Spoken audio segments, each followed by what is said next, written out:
Good evening and welcome to another edition of Red Sox Digest, the podcast that treats Red Sox heartbreak with sarcasm, spreadsheets, and questionable audio levels. My name is Jim Dalfino, and I am your host for this evening. I am joined tonight by two absolute legends, Nick Face, who still believes the ghost of Dustin Pedroia can fix our infield, and I'm also joined by Thayer Doyle, and combined, the two of us are older than the first Red Sox World Series drought. With all that said, let's get into it. Nick, how you doing tonight? Let's party! My goodness, was that awesome. That is the best win of the season right now. Red Sox walk it off with a Ceddanne Rafaela launch ball right over the green monster against bug out eyes, Pete Fairbanks. I don't think those eyes are coming out of that socket anymore from him. That was awesome. That is what we wanted to start this season. This is what we hoped this team would do. 8 straight, guys. 8 straight. This team was dead. Dead. 4-3 coming into the ninth. It was a great at-bat, too, from Marcelo Meyer, who got robbed to start the inning. Should have been a base hit. And then Roman Anthony pinched hit. Got the walk. Great at-bat. Got right down to first base. And who's hotter than Ceddanne Rafaela? Who is hotter than him? I love what we have seen from him. He has made every difference in the world to this team. His approach at the plate is spectacular. What a talent he is. Oh, I'm amped. Thayer, your opening reactions. I'm flabbergasted, absolutely flabbergasted. And to Nick's point, outstanding at bats in the ninth inning. But to credit the whole team, they handled the injury from Dobbins early on. The bullpen came through, did a very nice job. We did have the errors in the pass balls. We'll talk about that in a little bit later. But the at-bats throughout the game have really been a difference. Not only today, but for the last 3 or 4 weeks, they're putting the ball in play. They're cutting down their swings. They're going the other way. Trevor Story, I love what he's doing, the power that he's producing, but the fact that he is taking that wide open right side of the infield for base hits left and right. Absolutely. We talk about him being a leader. I think he's showing these other kids what to do. Marcelo Meyer, he's going the other way. Anthony has been going the other way. They all are taking the proper approach, and it's a team-wide win. Outstanding. I didn't think they had it in them. I was ready to write them off. I wrote that column about what we need to do to make them better. I gave the option of what we could do to make them better this year simply because I had to. I didn't expect it to be a need, but this is something different. This reminds me of some of those wins back in 13, 18, 04, 07, the championship season. Calm down. I know. But you know what? They were relentless those years, right? Yes. They didn't get themselves into a situation like earlier in this season where they were out of the ball game by the 5th inning, and obviously we'll talk about the errors later on today. But, you had quality at bats. They only had 4 strikeouts on the night, which was really impressive. So they're getting the ball in play. Toro made an out. He grounded out the second, moved runners over. Those are the kind of things that you want to see. Productive outs, get runners in, score on an out, move runners over. That's what's important, and that's going to win ball games. I love scrappy play. I mean, everybody loves home runs. They're beautiful to watch.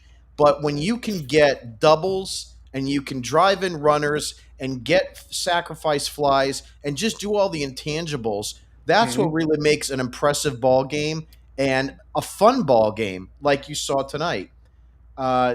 Starting off, what I want to get into before we go back into the offense. So Hunter Dobbins had his return tonight, and it was his first start back from an elbow strain. He lasted only 1 2/3 innings, and he exited with what appears to be right knee pain when he was covering first base.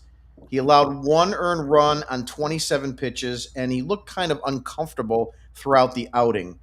With a IL stint probably likely in this situation, and we don't know. Obviously, there is the the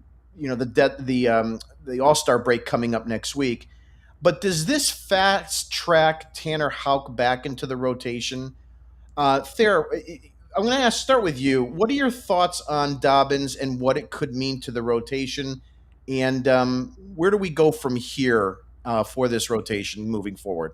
Absolutely.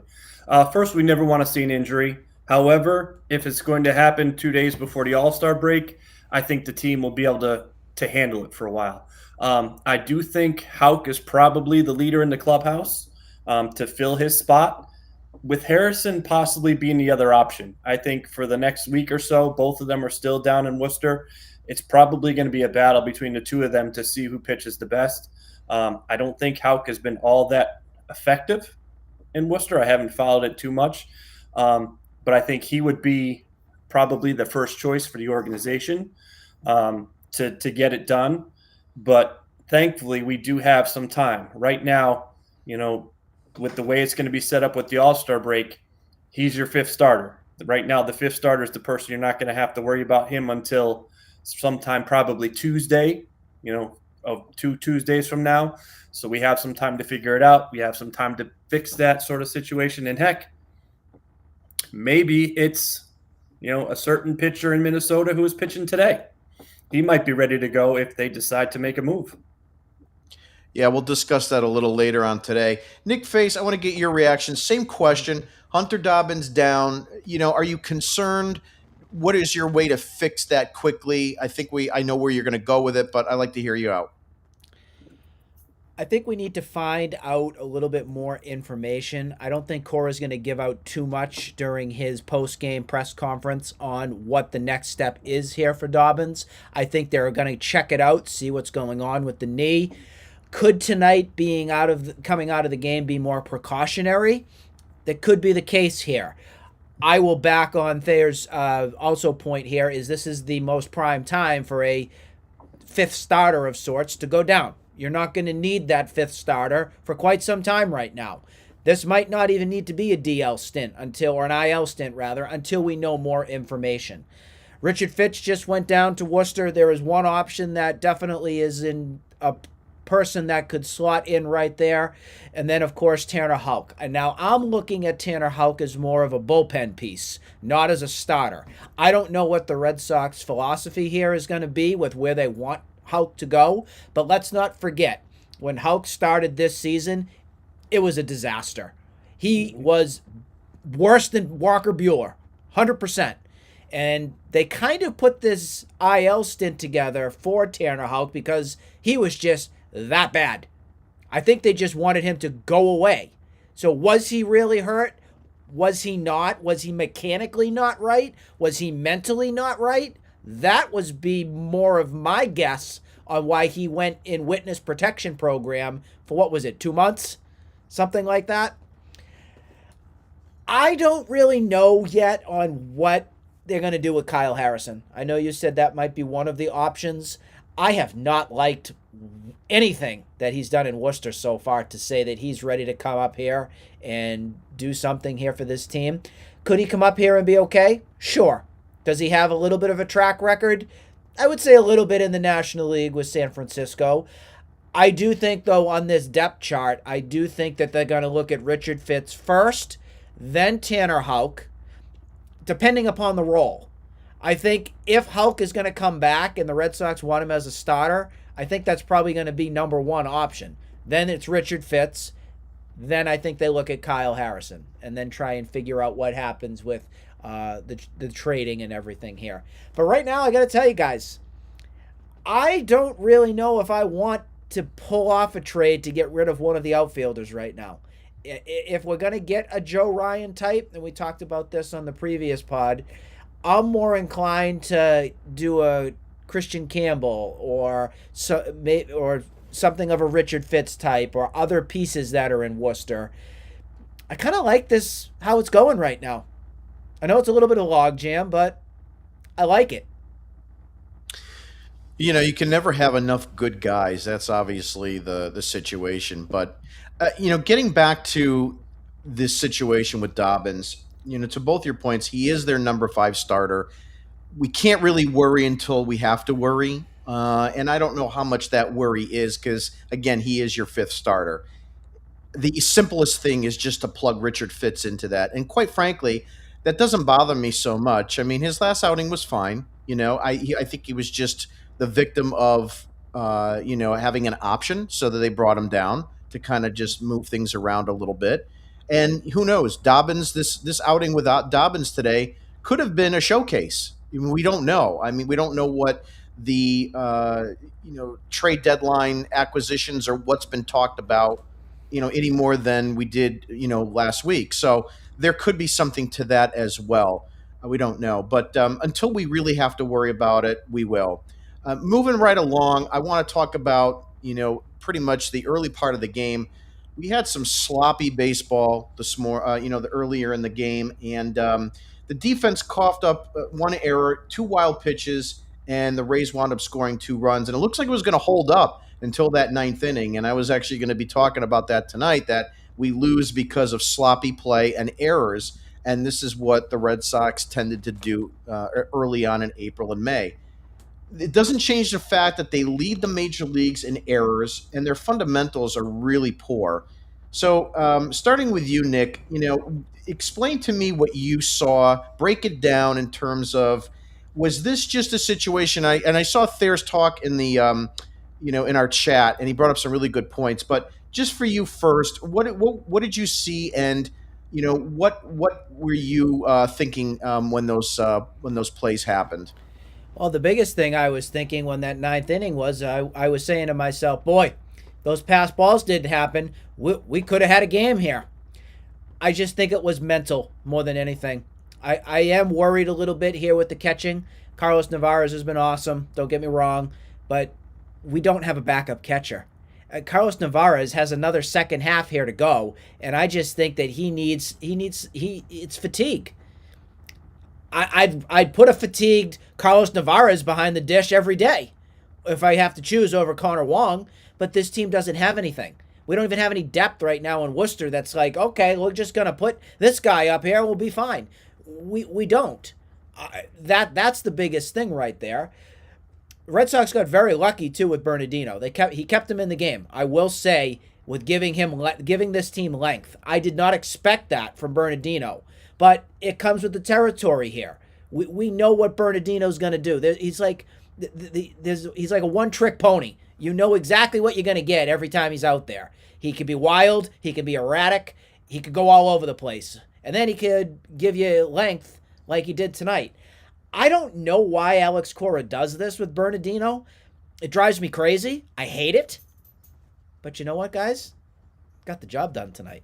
And you don't really have to deal with him the next 2 days, basically, because he's already given you, what he threw, 2 2/3 innings or something like that. He's not coming back tomorrow. He won't be there Sunday. Then you got Crochet and Bayo going. Good things happen right now. Good things are happening. Yeah, Bernardino, 2 1/3 innings, actually, Nick. 1 hit, Yep. 1 walk, 2 strikeouts, 35 pitches, 27 for strikes. It was a really good outing. It was back to being kind of like retro or, classic Bernardino there. Weiser, 1 inning, 1 hit, 1 K. Same thing for Wilson, identical. And then Hicks came in, and he was okay, too. He got a strike, 11 pitches, 8 for strikes. Thayer, same question to you as it relates to the errors that you saw. You had a lot of comments as it relates to robo umpiring in the chat today, so I figured you're probably going to want to discuss that for us. Yeah, we'll start with the error at first base. We talked a lot about this earlier in the season. I think with Bregman coming back, Story at short, and with Meyer solidifying second base, I think the infield defense is going to be much better. The issue still is first base. It's been an issue since Dahlbach was around. They don't know how to play first base. The error on the play was egregious. Even on the diving play by Meyer later on in the game, Toro just wasn't in the right position at first base, and he had to lunge for the ball. Thankfully, he kept his foot on the base, but they just don't have the appropriate footwork and understanding of first base. And I think that's going to be an issue moving forward. I don't know if there's a way to solve that. that's just going to be something we're going to have to deal with. But I think overall the defense for the rest of the infield is going to be fine. I think the outfield defense, especially with Ceddanne in center field, you're going to have Abreu in right field more times than not, and Anthony and Duran in left field, they'll be fine. But really what it comes down to, that catching piece that we were talking about, I tend to be a traditionalist. The new knee down catching with sort of framing strikes, it drives me crazy. It's an analytical thing, trying to get more strikes. They don't care about pass balls. They don't think about any of those things. Catchers can't block the ball anymore. Sort of being in that situation where he's just sort of sliding his arm to make the catch. They're just bringing it up to try to buy strikes. And the reason they have to buy strikes is because the pitching is terrible. Even the best pitchers are no longer capable of throwing strikes and hitting their spots. That's why they have to buy these strikes for their pitchers. That and the umpires, we saw that today. CB Buckner doing CB Buckner things with some of his calls. They're not all that good. Or was it Lance Diaz? Who was behind the plate today? It was CB Buckner, 62-year-old CB Buckner behind the plate. Yeah. Yep. So you're doing those sort of things.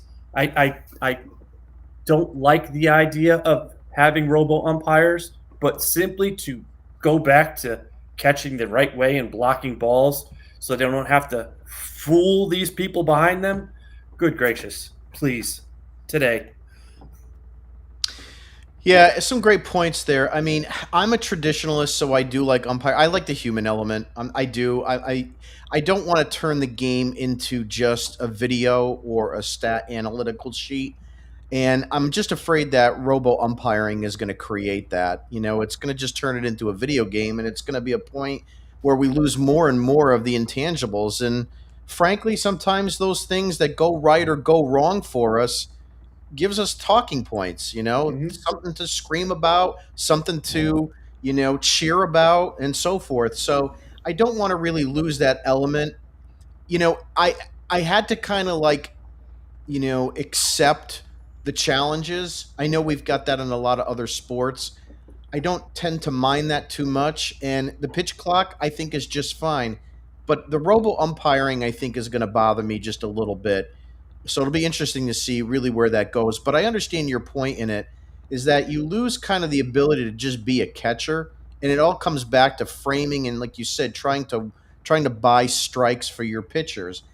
I think some of that has been around for a long time. I mean, you look at guys like Veritek, for example, Sandy Leone. Some of the guys that that were really good catchers over the years, but it wasn't to this degree anymore. And that's just one of the things.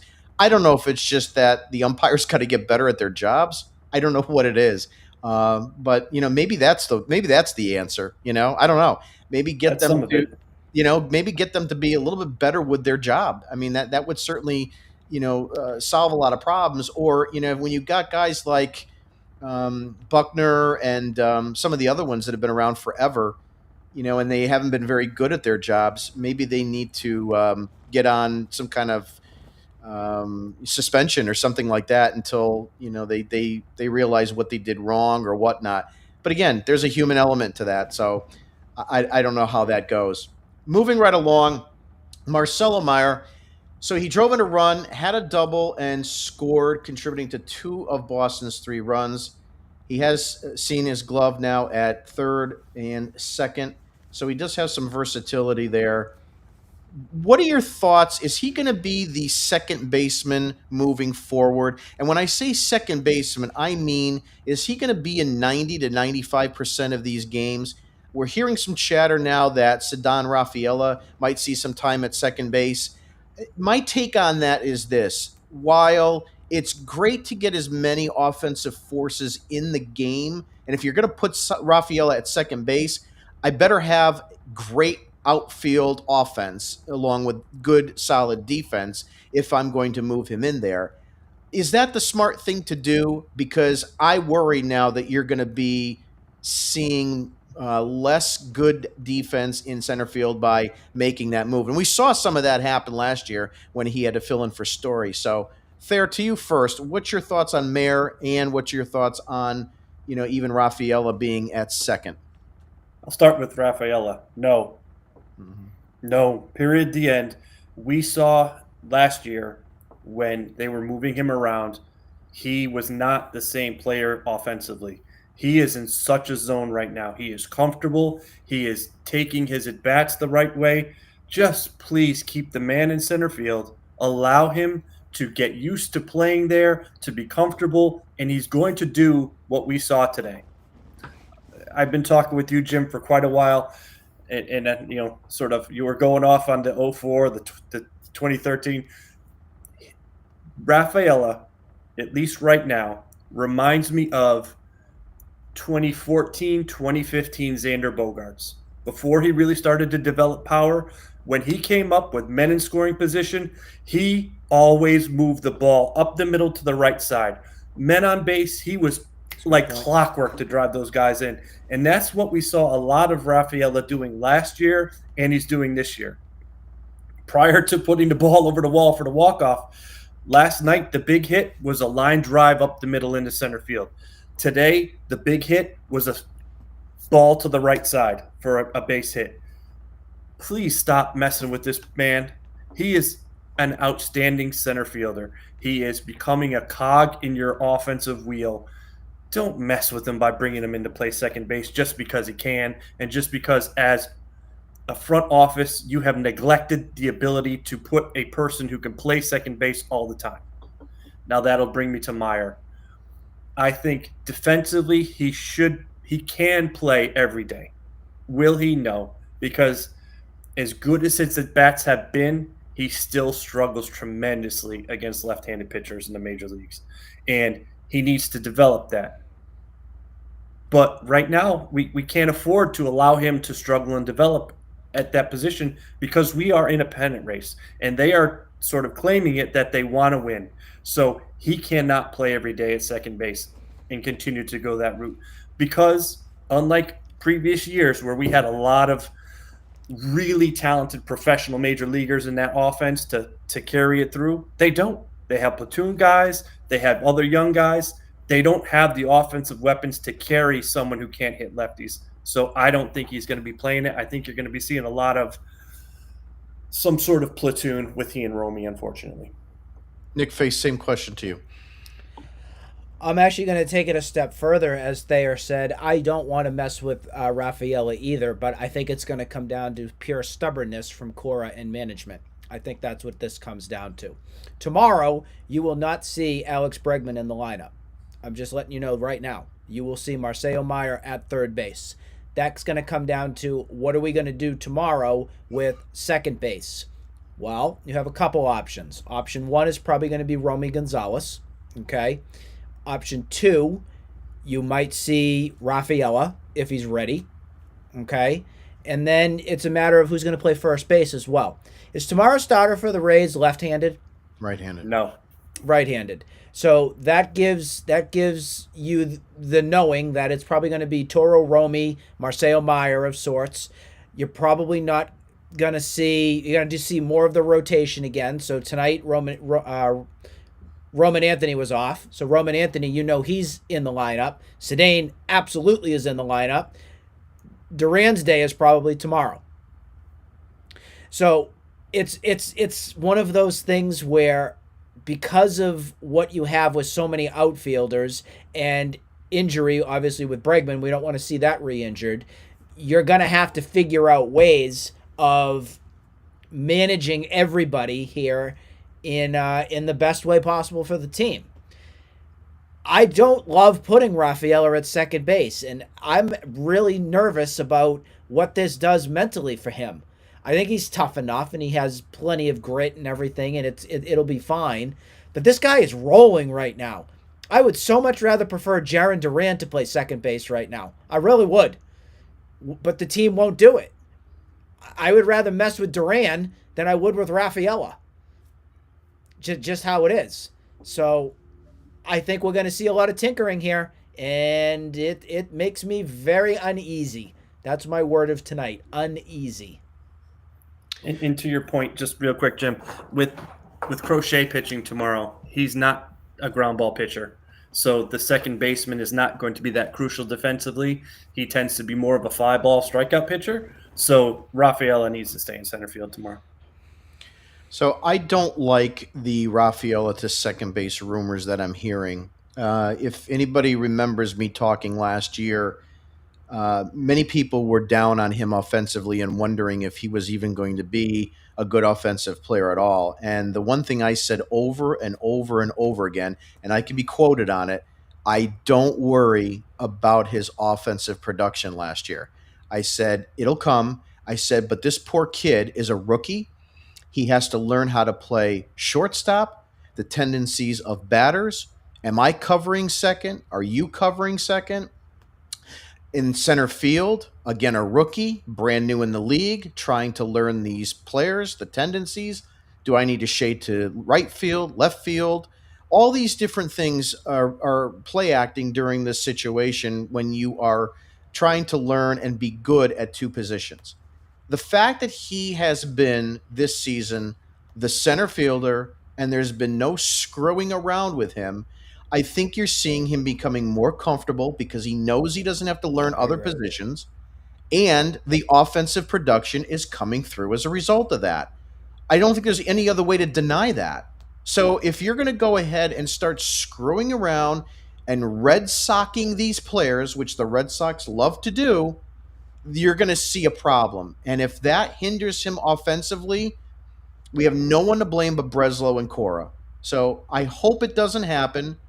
And I don't understand why it should happen. Because if you're going to have Romy Gonzalez and Marcelo Meyer on this team, you have a left-handed and right-handed platoon second base option right then and there. So I don't understand the aura or the idea of doing that. The only way that it makes sense is because you're worried about getting Duran and Roman Anthony into that lineup, in the outfield, which brings me back to here we go again with Masataka Yoshida. And I've said this since the beginning of the season. He's one of the cogs in this wheel. Forget about Devers. He was the one that was a problem because if Yoshida wasn't on this team, you more than well could rotate Anthony, Duran, and anybody else that you wanted, Abreu, however you wanted to circumnavigate, four outfielders for three spots, one with DH. But Yoshida offers nothing to you defensively. And, he had a hit tonight, and that's all well and good. But he's really mucking things up that you're going to consider taking your best outfield weapon, in from center and putting him into the infield. And this is all because of Yoshida. I don't think this comes up in a conversation. It does not even come up in a conversation if Yoshida's not on this team. That's my take on that. Moving right along on the bullpen. So after Dobbins was out for an injury, we had Ocala come in. Murphy was in. And then obviously we had an inning from 2 1/3 from Bernardino. Justin Wilson was in. Hicks was in, and so forth. Murphy got the win. He's looked really good since his return. Another inning, 1 strikeout, 10 pitches, 6 for strikes. Still no ERA on the season. Quietly been very, very good. My question to both of you is, if this bullpen is going to be effective, do you want to go after pitching in this trade deadline, or do you want to focus on a hitter? Nick, face you first. You can never have enough good pitching, Jim. You can never have enough. So, yeah, pitching is definitely a difference maker right here. The Red Sox, in Red Sox ways, if they don't go out and get any pitching, I think I heard something Breslow said today, and it already started to stir the pot where, well, Tanner Houck's been down. He's coming. All these other guys that are there, don't worry. They're hurt, but they're coming back. We need another bona fide bullpen piece. We do. And you need to build upon that with Chapman. We have stated this ad nauseum here. Do not, under any circumstances, unless you are blown out of the water, get rid of Aroldis Chapman. If you get rid of Aroldis Chapman, you're done for your season. That's what that is. You're not serious. You're not serious. You're not serious. You don't care. This is another punt season. I don't feel this is a punt right now. Things could change, But right now, this is the best this team has looked 4 years. season. 4 years. I'm even going to say 4 years. I am. Mhm. 22, 23, 24, and this is 2025. I think this is the longest winning streak that we've seen in years. This is a team right now that is worth investing in, finding pieces to get better, and seeing what's there. Obviously, it's a price to pay with what you're going to do. But pitching, yes. With Dobbins being down and figuring out what's going to go on there, you may need another piece. But maybe you don't, because maybe you do have enough starting depth. I think another horse in that bullpen makes a huge difference. I do. Like last night, we were a little worried tonight when we were talking, Nick Diamond, Jim, and I, about because you threw Whitlock and because Chapman threw yesterday, tonight for us was going to be one of those games where the bullpen was going to get tested. And all of us said to ourselves and said here on air that we were nervous to see what's going to happen because the BC squad was coming in. And I don't mean the Boston College Eagles. I mean your Bernardinos, your Justin Wilson types, your Jordan Hicks, who we haven't developed enough trust yet with. That was a worrisome spot for us. And tonight, they delivered. Can we count on this continually? The jury's still out on that. But what I will say, one of the guys that I do really like right now, and he's starting to get a little bit more high leverage situations, Chris Murphy. We talked about it last night. I like him. And in my depth chart for lefties outside of Chapman, I put Chris Murphy actually in my number one spot, then probably Wilson, then Bernardino. That's just how I'm kind of ranking it right now. And it's a small sample size to take, but I like the stuff that I see from Chris Murphy. The location looks on. The trust is there for me with Murphy. Thayer, same question to you. Do you go after pitching, or are you looking for a hitter in this trade deadline? I'm going to say both. And I'm going to say both because, one, we need to get that pitcher. I think we absolutely need to get a starting pitcher. That is, I'm going to say it, Joe Ryan is the guy I want. And we always talk about trades, and I know, Nick, you're not necessarily for this. When you make a trade that is effective, it has to hurt, and Duran has to go. I think he is starting to raise his value again. We need to strike while the iron's hot because we're going to do the typical Red Sox thing, hold on to him too long, and his value is going to plummet. Something's going to happen. He's going to get hurt. He's going to pull a hamstring, and then he is of absolutely no use to us whatsoever. He'll be another diminished asset that the Red Sox squandered away. So I think we need to make that move. We trade Duran. We trade a few other pieces. We bring in Joe Ryan. You might be able to pull a bullpen piece along with it. And then you can go out and find a right-handed bat. I would say to play first base, hopefully, but I wouldn't bet on that. So maybe another one. But we can't go for any offense until we remove some offense because we're just so cluttered. One of the things that concerns me, especially in the playoffs, and again, I've liked what Abraham Toro has meant to this team. I don't think any of us expected when Casas went down that we would get a journeyman player that would actually play better than Tristan Casas because he has. There's no debating that. I won't take any debate. He's been twice the player Tristan Casas has, and I'm no Tristan Casas fan, and everybody knows I can't stand the guy. And I wish Dave Dombrowski was still here because he would have been traded years ago. Yep. That being said, a play like tonight with the error that he made, how many times will that happen? In other words, I worry that if we don't have what I consider to be a bona fide first baseman, those types of things worry me in the playoffs, should you make into the playoffs. And so I worry that that's going to be a very costly thing against an opponent who is going to capitalize on those kinds of errors. Forget even the wild pitches. It's just any kind of mistake at first base. Thayer, you mentioned about his coverage on the Marcelo play. Those are what worries me. And it's not his fault. too much. No. He was put into this position. I'm sure he's trying hard, and I'm sure they're trying to work with him to get better. But that's what you're trying to put a round peg in a square hole. So I just worry about that. So I am with you saying that I would like to see them acquire some sort of first baseman. Obviously, I don't want a backup. I would like someone more impact. I don't know if that guy exists. I know Josh Naylor's name has been rumored around. I don't think he's the right guy because he's left-handed. But, look, as far as the trade deadline's concerned, I don't want to sell anymore. It's cool for a season, but I don't like to see it happen year in and year out. What are you going to do now? You're going to sell and get more prospects in this minor league system? How many more years do we have to rebuild for? You have an A-stud pitcher under a team-friendly deal, which, again, I'm surprised he even took that money, Garrett Crochet. He could have gotten probably twice that on the open market, but that's a discussion for another day. And you have these young kids that have been jammed down our throats for 3 or 4 seasons. I don't want to sell anymore. I don't want to get prospects and hoard them. I want to win.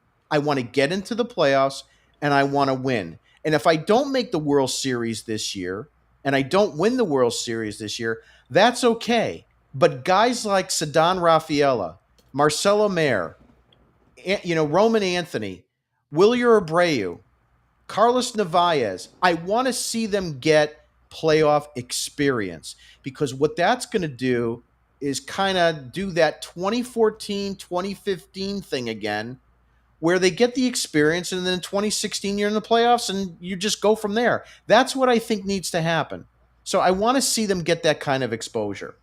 That being said, Joe Ryan has been brought up quite a bit. He's a really good talent, and we talked about this last night. I think he's a great option for this team because he has, term. 2 years, 2 years more. He's got 2.5 years.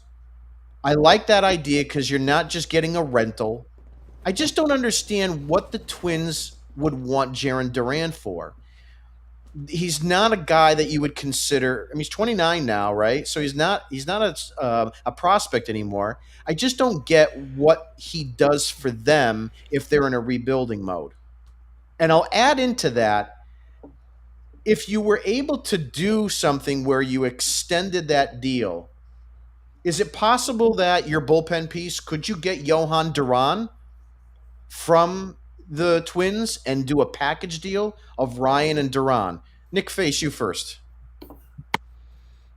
I get Duran. Yeah.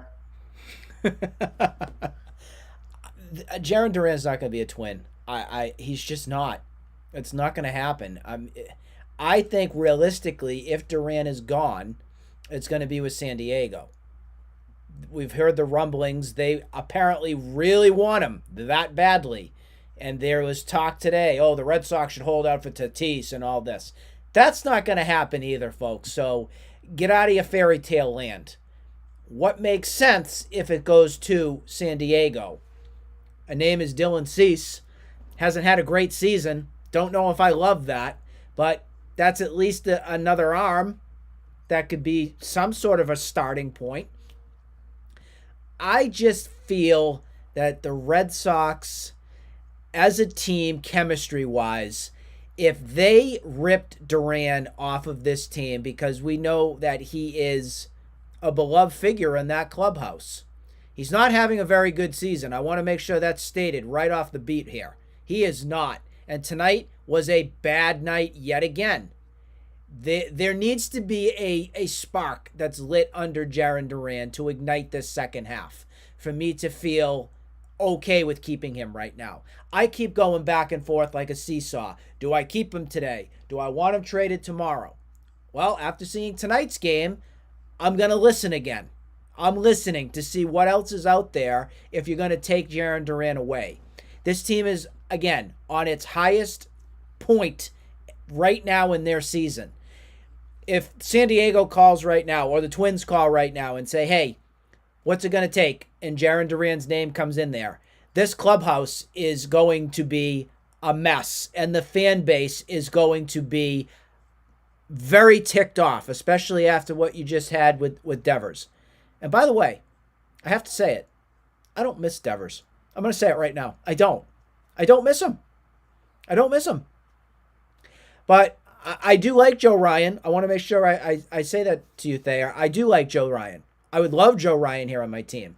But I think it just comes down to what pieces here I'm gonna part with to feel okay with it. That's all. Thayer, your reaction. Um, I I hear Cease. I don't put Cease at the same level as Ryan. I see Ryan. Oh, not at all. Ryan is Absolutely not. a two and probably like a 1B. He is the kind of guy, especially with 2 years. And when I say trade Duran for him, that's not a fair trade. We have to add more to get him. So I think some minor leaguers would be in there. I don't mind giving up some of the minor league pitchers. We talk about there's the kid in Worcester, Toll or Tolley. I'm not sure how it's pronounced. He's having a fantastic year. History tells me that anyone that the Red Sox develop, other than John Lester, and maybe I'll give you Clay Buchholz, is not going to be very good. So if it means trading one of our young pitchers, okay, yes, please, goodbye, I'm fine. And part of the idea with the Twins is they're dealing with some financial issues. They're looking to trade their ball club, so they're trying to reduce some of their payroll. Duran offers the same thing he would do for us. He is a spark plug. He's a guy that the Minnesota teams have always loved, those lead-off fast guys. He can play the outfield there. He'll be cheap for the longest part. So he would serve a purpose in there. He brings a guy that their fans would know. I worry a little bit about the clubhouse piece to it, but I think that they'll get through that. And sort of that idea of Cease, I wouldn't trade him there for Cease. If Cease were an option, I think I would rather just, Jim, I know you don't like the rental idea. I would just take Hauser from the White Sox. Just trade him like, a minor leaguer for it and just sort of take that in instead of trading Duran out for another piece. And I'm not saying we just trade Duran to trade Duran. We need to get an established number one, number two, like Ryan. And the other piece that I haven't sort of been on for a while since the Devers piece. And to Nick, to your point, do I miss him right now? No, I haven't missed him against the dregs of society. But when we start facing the iron, I want someone who is a proven major league hitter, and I think that's where they're going to miss Devers. Really, his approach and his ability. I hope that's not going to be the case, but I think somewhere down the line we're going to say, wow, I really wish we had someone who was capable of hitting a true number one pitcher. So I think after the All-Star break, the Red Sox have the hardest schedule of any major league team in baseball. And that's where you're going to realize whether you do or do not miss Rafael Devers. But just to give a few more informational things on Joe Ryan, again, there with Dylan Cease, he's a rental. He is a free agent at the end of the season. I understand that the Padres appear to be really high on him. I think there's some chatter from Sean McAdam and some others that they're really going hard after Duran. I just don't want to get a rental for Duran. I mean, when I still have 2 or 3 years of Duran's under contract.